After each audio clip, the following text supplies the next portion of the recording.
The year is 1977. The boxing behemoth known as Big George Foreman has been terrorizing the heavyweight division for the past 2 years, and there's no sign of him stopping.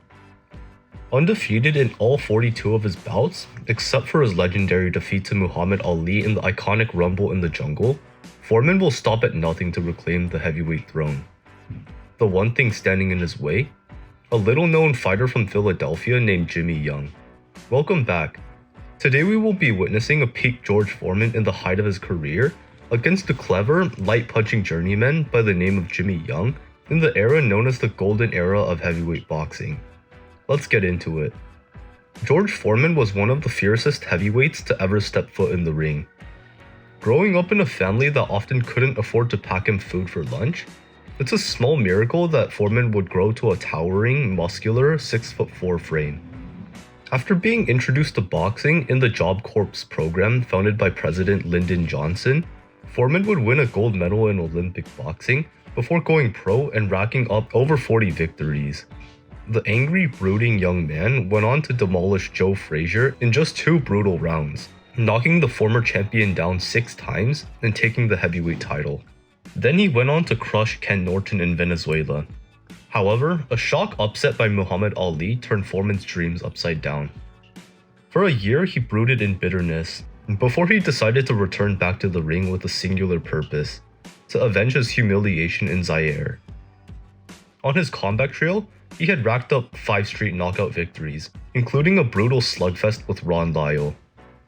Foreman was already clamoring for a rematch with Ali, and Ali was ready. Foreman just had to beat Jimmy Young. Jimmy Young was a scrappy young boxer from Philly who originally learned to box to get revenge on some neighborhood kids who stole his radio. But as he grew up to work a low-paying job as a dock worker, Young began to look to use his fists to make a living. After about 20 amateur fights, he decided to go pro. However, his career did not come to a promising start at all. Jimmy Young, by his own admission, was a slugger in his early days and went head-to-head with his opponents. But brute force was not his strength, and before long he began losing bout after bout. It wasn't until he went head-to-head with Ernie Shavers and got completely destroyed that he realized he needed to make changes. Through studying the greats, Jimmy Young began to improve his boxing style. Instead of fighting to knock out opponents, Jimmy began to fight to hit and not get hit, and win on the scorecards. Before long, despite the 5 losses on his record, Jimmy Young began making a comeback. He drew with Ernie Shavers in a rematch, outscored Ron Lyle in 2 separate fights, but lost to Ali in a very controversial bout in which Jimmy Young both threw and landed more punches than Ali did. By now, Young had begun to build a reputation for himself as a smart, evasive fighter who seemed to strike more with his brain than his fists. However, brains can only get you so far against brawn in a sport premised on knocking your opponent out.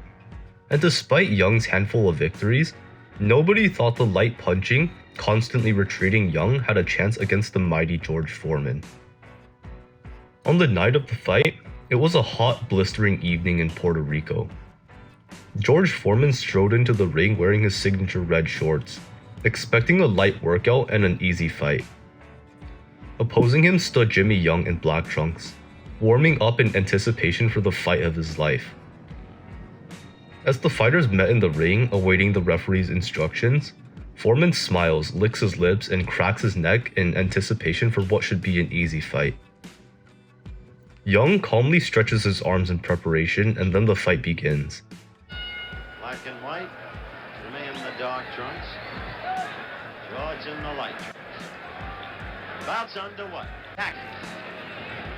Whether or not Foreman using tactics, George Foreman in the red or light trunks. To reset, it has been totally a tactical fight. So at every turn, he is looking to the referee, Waldemar Schmidt, to complain about manhandling. Foreman's job to control himself.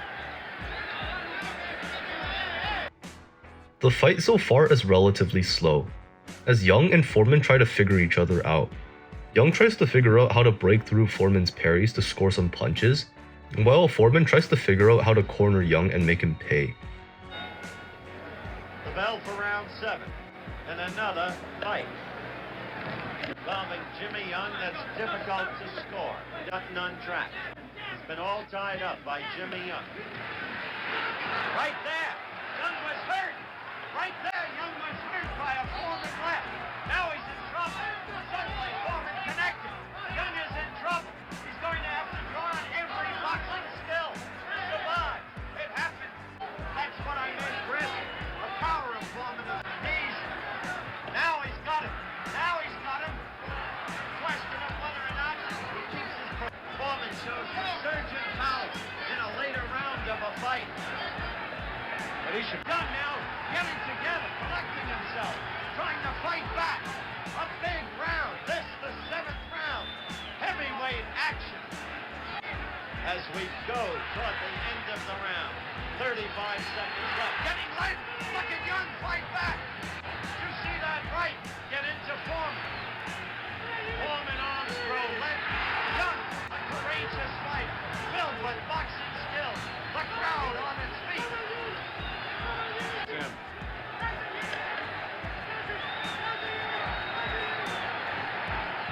Jimmy Young. This round, all hell breaks loose. Foreman distracts Young by going to the body, and then lands a massive left hook that sends Young stumbling. Young, a boxer that has never been knocked out before, doesn't look like he will last much longer. Foreman chases him around the ring, with Young nearly hitting the canvas on numerous occasions. However, just when it appears like Foreman is starting to tire, Young strikes back, hitting Foreman with quick combinations that slow his advance. The Puerto Rican crowd has begun chanting his name, and Young rewards his newfound fans with a barrage of shots on Foreman. Action.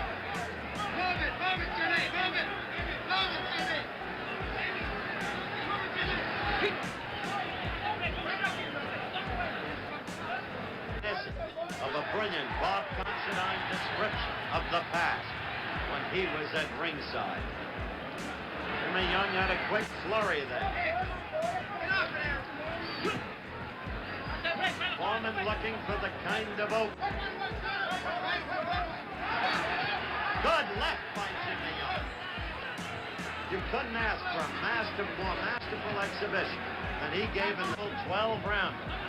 This is not a final round, just the 10th round. And what an interesting turn this fight has taken. Jimmy Young using every skill, using the size of the ring.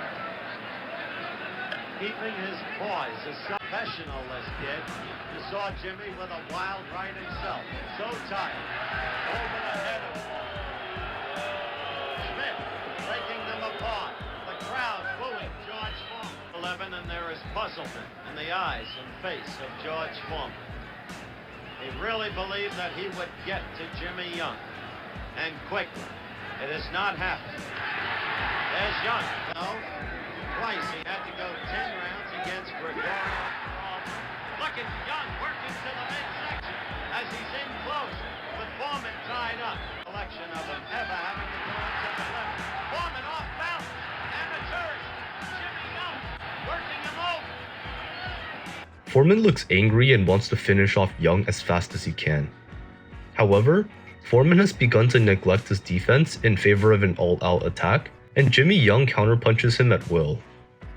Jimmy Young constantly frustrates Foreman's advance, clinching to tie up Foreman in close range or ducking away from Foreman laterally at long range. Judges and these officials that you hesitate to call it. I have Young ahead on the final round. Look at Jimmy Young on the inside, scoring with combinations. He said, what do you know about my heart? Did I do my thing in the ring? And he showed his heart tonight in the 7th round. Listen to the crowd now. They picked up the chant again. Jimmy Young, Jimmy Young, Jimmy Young. Foreman. Yes. Foreman off balance. In a way of the Ali fight. The 8th round. A minute and 50. He's tired. Left to go in the fight. Foreman trying to get slip. No knockdown. Slip. If that's a knockdown, that'll help Young. Wait a minute. It's counted as a knockdown. He counted it as a knockdown. Right. Debris pouring into the ring. The referee saw it as a knockdown. So the apron. Look at Young. Foreman with a half minute left.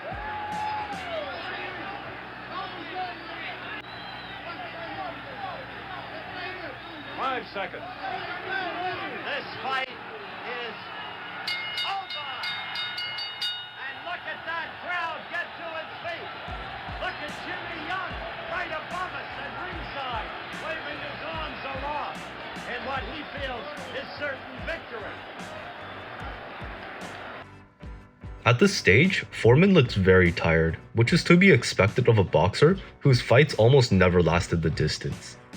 Jimmy Young is dictating the pace of the fight now, and lands his combinations on Foreman almost at will. Foreman knows he is losing on points, so he charges forward looking for a knockout. However, the accumulating effect of Jimmy Young's punches takes its toll, and Young sends an off-balance George Foreman to the canvas. Although Foreman gets up immediately, he is given an 8 count anyway, and for the rest of the round, Young outboxes his tired opponent. As the final bell rings, it's clear who the winner of this fight is. Jimmy Young won this fight using his incredibly savvy clinch work and capitalizing on the weaknesses in George Foreman's long guard. The decisive factor in this fight was how Young would survive Foreman's powerful onslaught. Young did this by clinching Foreman whenever he got too close, stifling his power. Foreman tried to adjust to Young's constant clinching by bending down as he got inside.